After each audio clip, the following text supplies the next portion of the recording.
everyone. My name is SHardy, and I'm a senior here at Goochland. Before I begin my presentation, I just want to try and imagine what your life would be like if you couldn't communicate with others. That could be anything from not being able to speak, not being able to move your arms or legs, and even having a limited array of facial expressions. Seems really difficult, right?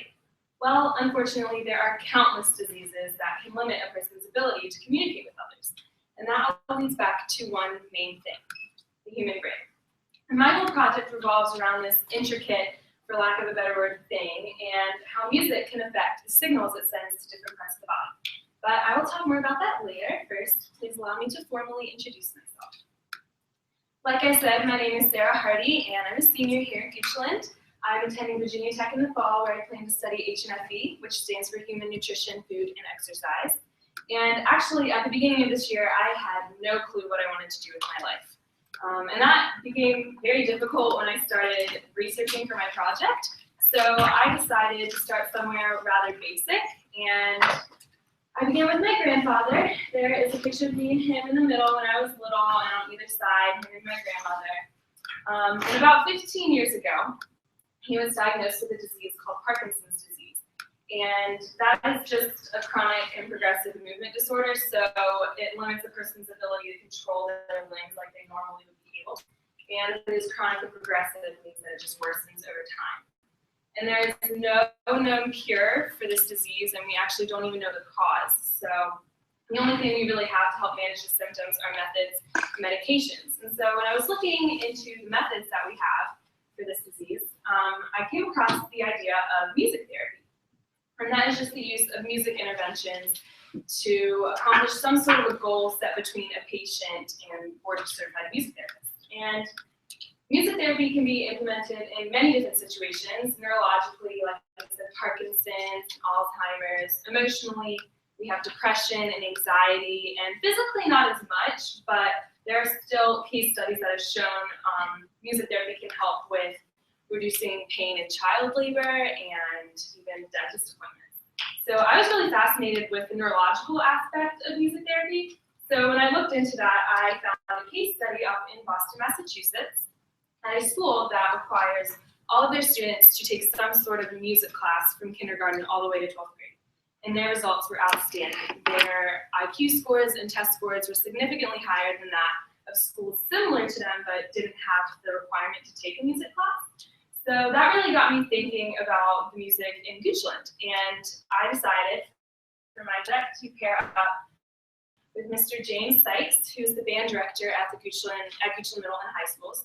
So after raising awareness and raise funds for the music programs at Goochland, we finally decided to hold a faculty and staff talent show.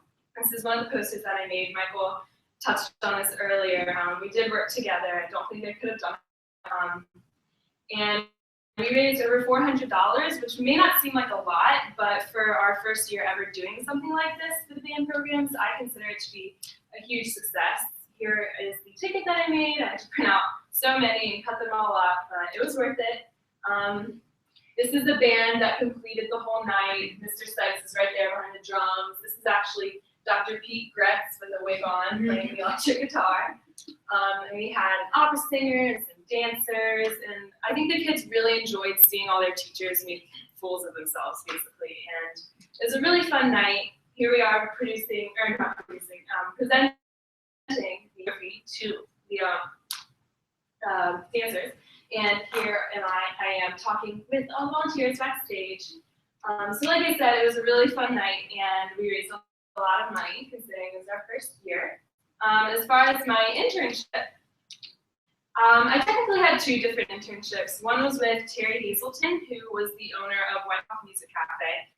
And about halfway through the internship, he closed down the business for reasons why, but it kind of worked out. I was really thriving. I was mostly in charge of keeping track of student information because they had music lessons that they held in the back of the restaurant.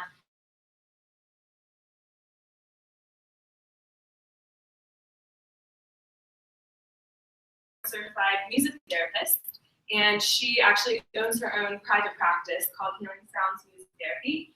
And I was able to finish out my internship hours with her, and I was able to take pictures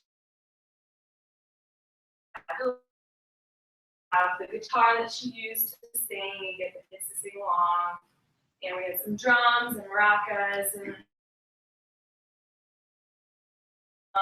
the goals that we set for them are very simple, like beat the drum loudly. And since it was her first session with these people, we made it very simple goals. So those are the types of goals patients like to make. And after going to music therapy session, like I said, it was a really cool experience, but I don't think I could ever see myself as a music therapist because it takes a certain amount of flexibility and patience that I just don't think I would be able to. I don't think I'd be able to do myself enough to, dealing with that. But I have so much respect for Megan and music therapists in general. And I'm so glad I went here so I could see, that I might not necessarily want to be a music therapist, but something in the health field would definitely be really fun and cool for me. And here's some more pictures. That's me and Mr. Sykes after the show.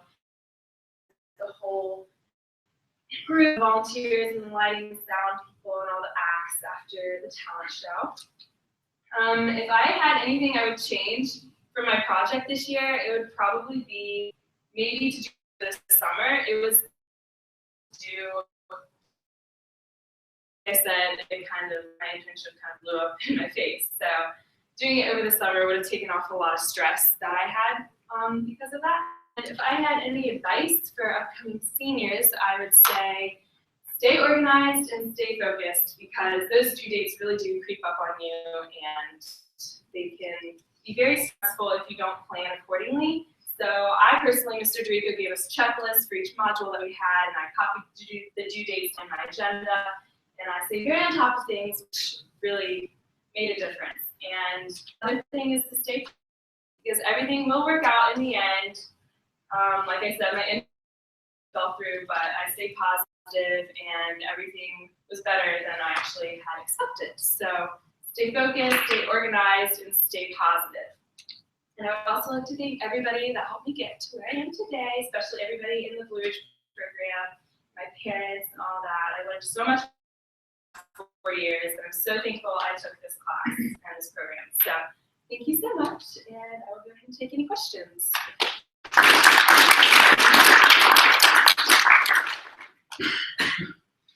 Sarah, you kind of saw the impact of music in two different ways. You saw at Whitehawk, you saw people coming in taking integrated lessons, just people who were interested in music, and then you saw the music therapy setting. What do you think are the kind of differences between those two settings and interactions with music? The music therapy session was for mentally challenged people. So people over in Whitehawk were just students from Goochland or just people around the community wanting to play the guitar or learn how to sing or something. So during the music therapy session, it was very different because they couldn't really move their hands, some of them talk, and so, but one thing I did notice with both of them was that everybody was having fun, and that music can really bring people together, and like Michael was saying, the whole rhythmical, set beat with music really helps with the music therapy sessions because these people can't really, move their limbs correctly, can't really focus correctly, but the music really helps them with that, but, yeah. Find any research on the effect of music therapy on Parkinson's specifically?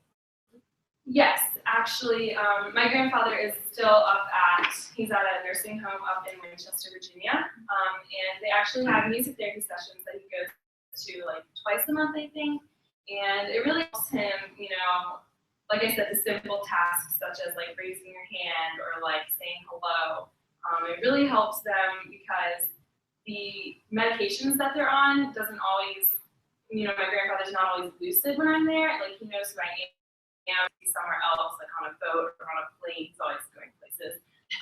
But the music therapy sessions, they really help him to like, stay focused and like keep working and not get too discouraged because sometimes it's kind of, you can tell that he can get down to physiologist.